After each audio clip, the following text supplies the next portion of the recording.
So, welcome to the next edition of the Rare Business Podcast. With me today, I have Will Beckett of Hawksmoor Restaurants. Hi, Will. Hi, how are you doing? I'm very well. So, Will, for the benefit of our listeners and readers, can you tell us a little bit about you and the work that you do?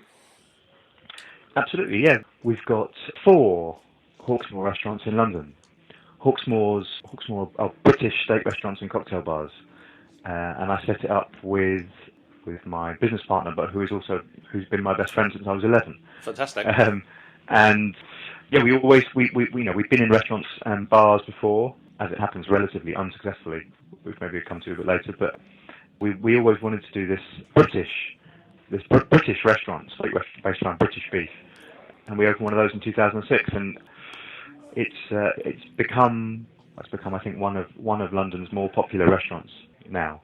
And we just opened one in November just off Regent Street. So does that mean you've got 3 now, or is that 4 in London? We've got 4, yeah. Fantastic. Thanks very much. One of the reasons I wanted to talk to you because back in 2012, makes it feel like it's a long time ago. Way back in 2012. Yeah. Albeit it's 21st of January today, and it's albeit 3 weeks ago. But early in 2012. Hawksmoor appeared in the Sunday Times as 100 best small companies to work for. That list. I mean, congratulations on that. Thank you very much. But following that award, you and the company was quoted as saying that the company believes that by encouraging staff to embrace their individual personalities, they will be happy at work and in turn provide a friendly environment for customers. I mean, You said that, and I thought that's brilliant. That's not just command and control type stuff. That's a real. We want to hire people to express themselves, and I just want to understand a bit more about that. Yeah, we've tried to kind of build a company with quite a strong culture here, which I think is one of the things that's let us grow quite quickly over the last 3 years. Right. And yeah, one of the things I think is I've always been conscious that many of my friends are unhappy at work, unhappy in their jobs. Right. I think part of that is they turn up to work and are required to kind of change personality when they clock in at 9, and they become professional versions of themselves. Yeah, reverting back to their normal personality when they leave at 5. Indeed, I call it the Jekyll and Hyde syndrome. Jekyll and Hyde syndrome, and I think that kind of schizophrenia over a long time kind of contributes to a sense of not being very happy at work, and we've always kind of said we want to go the other way. We wanted to have people who are different, but who work to the same standards. So if you come here as a waiter, you're kind of just asked to be a good version of yourself, right? Cheesy as that sounds, and it feels to us like it should be different. If you're on table 10 or table 20, that you should have a slightly different experience. Right. But the standards should be the same, and that's really, really important to us. And I think that in turn has kind of helped us attract a certain kind of person, right, who has been attracted to the hospitality industry just because they like people, they like dealing with people, they enjoy food and drink, but they've been put off over time by the many restaurants that kind of encourage you to just be the same, right, as everybody else that works in the business. So it's kind of worked very well for us as part of our culture, and I think it's getting adopted a bit more widely in London restaurants now. Yeah, because what you're saying is you talk about building this culture, but actually the culture, it seems to me, I think one of the things is that there's a lot of debate and discussion and talk and things about what is culture and business, and it seems to me that what you've almost said to people is like, we want to give you the freedom to be yourself, to be the best version of yourself, but we want us to collectively aspire to these high standards. Yeah, and that's absolutely right. I mean, just to take an example, I'm sitting in Seven Dials, one of our restaurants at the moment. Mm-hmm. We've got a waiter here called Chris Woodhead, and Chris is covered in tattoos. He's got tattoos on his hands and his knuckles all the way up his arms. Yeah.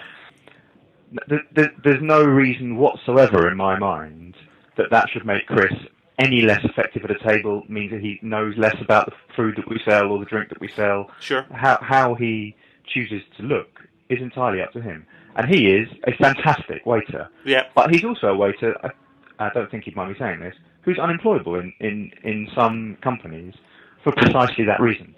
Yes. I mean, I went to a Disney seminar at some point where they presented the induction video to Disney, where they said, you can't have any visible tattoos, you can't have any visible facial hair apart from a neatly trimmed moustache. Yes. They really went to town on appearance. Yes. And we don't have that. As long as you take some pride with your appearance, then it doesn't matter to us if you look a little different. Yes. And as a result, we've got some incredible people here, like Chris, who don't get employed at other kind of comparable spend per head restaurants.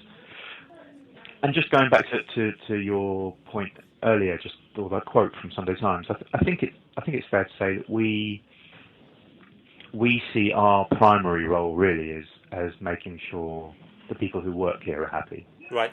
And their primary role is making sure that customers are happy. Right. And I kind of feel if you get that right, it kind of just flows naturally from happy staff.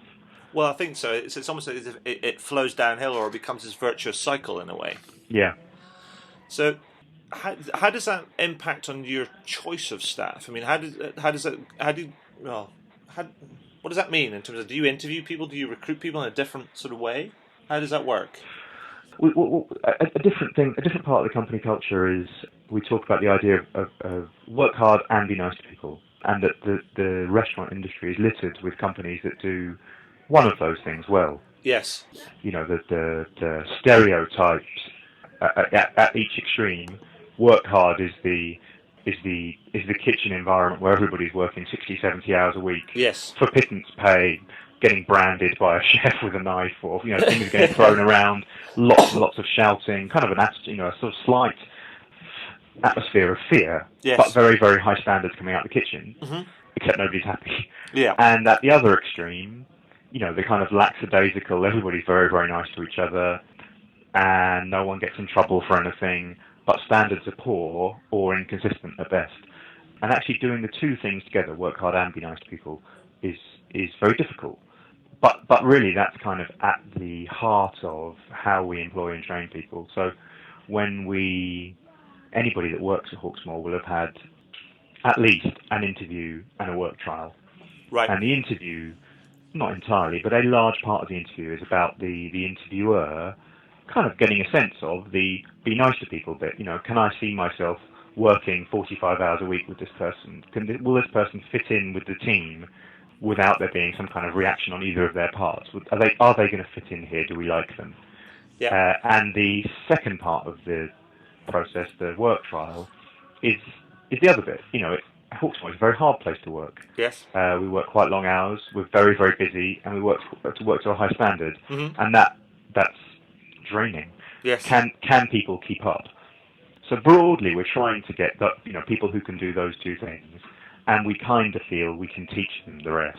Yeah. As long as they can do that. So I think we're one of many companies, I think, that look for a certain type of person and then believe that we can give them the requisite skills rather than look for the skills and then try and kind of teach a personality type, which I think is impossible. Yeah, no, absolutely. And so how does all that translate into sort of staff retention? Because hospitality is notoriously has a notorious reputation for having high staff turnover because one waiting jobs can be quite transient and quite seasonal and all of that and also quite hard.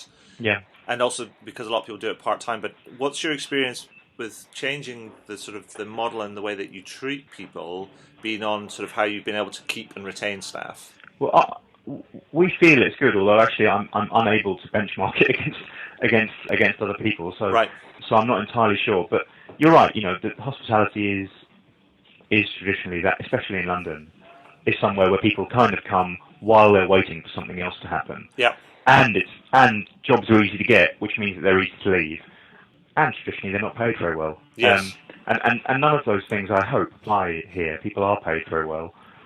Waiters earn what teachers earn or nurses earn. Right. More, maybe. Whereas our general managers earn what headmasters or GPs or, that sort of thing. Yes. The jobs are quite difficult to get. I think what's quite fascinating for me is that if you think it's possibly a general, it's almost like a general view or general malaise. The thing that strikes me quite interesting and fascinates me is that how you have many of these companies that where their frontline staff are their deliverers of service and their brand ambassadors, as it were. But in often cases, they are the lowest paid employees in the building or in the organisation. Yeah. And it almost, there's a real value statement there. Yeah. If you understand what I mean. Yeah, I mean, I've heard by quite a good restaurateur, I've heard frontline staff referred to as cannon fodder. Right. You know, you just expect a high churn. A lot of my peers expect a very high churn amongst their staff. So the statistic that we care about, Mm-hmm. the two statistics that we care about are staff turnover and staff tenure Right. for people after they've reached their probation period. Okay. So we would expect staff turnover to be high-ish in our probation period. Yes. Where, to my mind, it's absolutely fine for either the company or the employee to say, "Do you know what, this isn't quite right for me. Yeah. Let's stop." Sure. But after that probation period, what is it? And our figures 27%, which is high in many industries, but I believe very, very low for hospitality. Yeah, sure. And our tenure is running on to almost 2 years. Wow, that's fantastic. Which is on average, so which again is high, especially considering we're opening restaurants every year. So by their very nature, there are quite a lot of people in the company who only joined in the last year because we're growing so quickly. Yes. So it matters to us, and our senior team has a lot of people in it who've been with us for 6+ years, including one person actually who was with us on day one of when we opened our first little bar when we were 26. So, hopefully people stay around for quite a long time. I mean, coming back to your prior experience, you talked about you've opened up a couple of different bars and restaurants, and you mentioned sort of not very successfully. I mean, what sort of lessons have you sort of learned sort of along the way and things that you're doing differently now as compared to what you've done in the past? Well, interestingly, we were always fairly good at product, right? At food and drink, and we'd always had quite a lot of customers. We had good reviews, and we won awards even with the earlier things. But we weren't good at the business of running restaurants, and we weren't good at retaining staff. Right. I think at that point we kind of got by on we're quite nice people, and a certain kind of staff quite likes working for quite nice people. Right. But we didn't really do much to help them kind of build careers, and I think that we're quite nice approach, which again is quite common, can only take you so far, and people will only stick with it for so long. So definitely the people side of it is something that we really learned, and the business of running restaurants. I think the way we describe it at Hawksmoor is that making money is not the point of what we do, but doing it allows us to do what we do. The other three restaurants didn't. We had a restaurant, a pub, and a bar, and they didn't make money, and they don't exist anymore. Right. And those jobs are gone. So I think kind of people just know that it's an important part of business. Yes. And I think in the restaurant industry, there is a slight tendency to kind of overlook that. Customers don't like it. Customers aren't interested in whether a restaurant makes money or not, and that's exactly as it should be.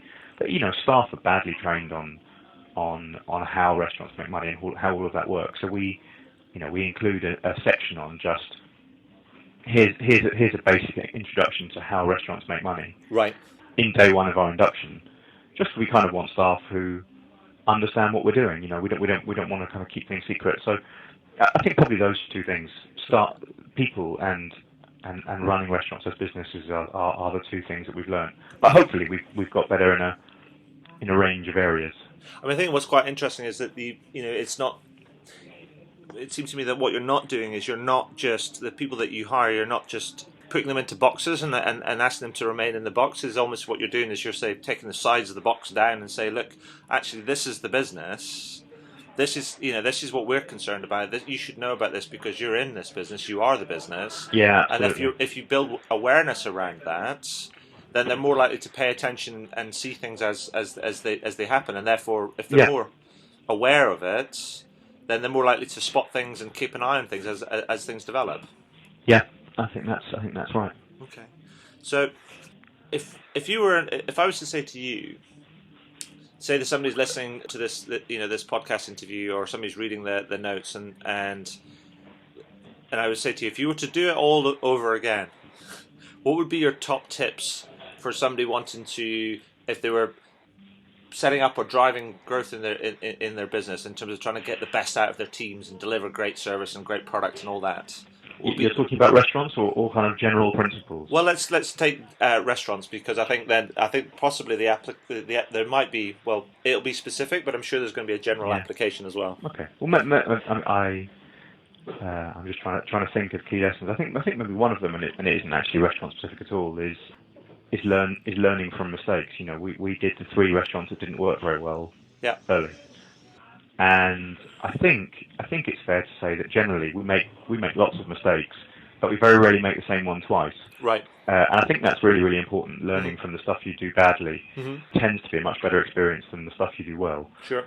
Equally, kind of not resting on laurels and accepting good enough, I think, is a pretty key thing. Constantly working on your business and how you can improve it, and trying to imbue that in staff is a real challenge. Well, I think broadly, the more you and the people that work with you are able to enjoy what they do, right, the more productive people can be.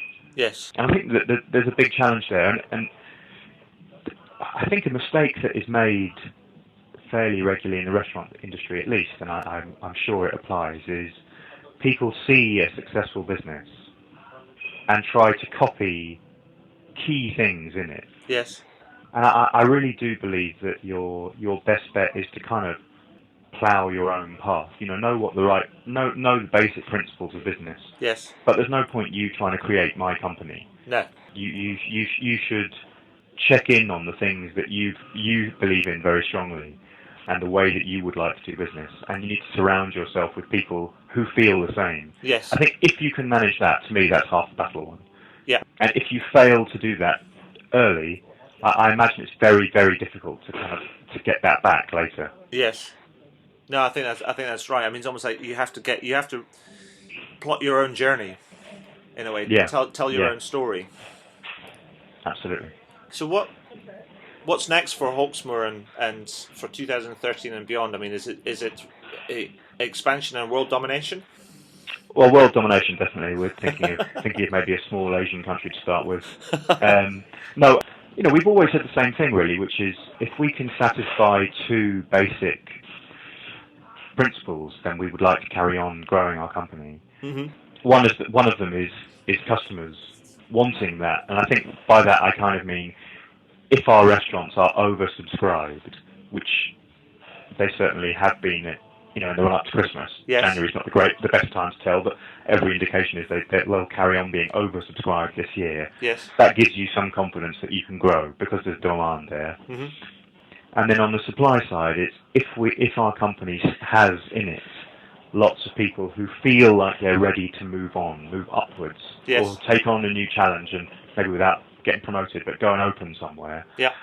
Then we ought to give them the scope to do that. So there's kind of an internal and an external driver to whether we grow. Yes. And we took on 120 people with the last restaurant. Right.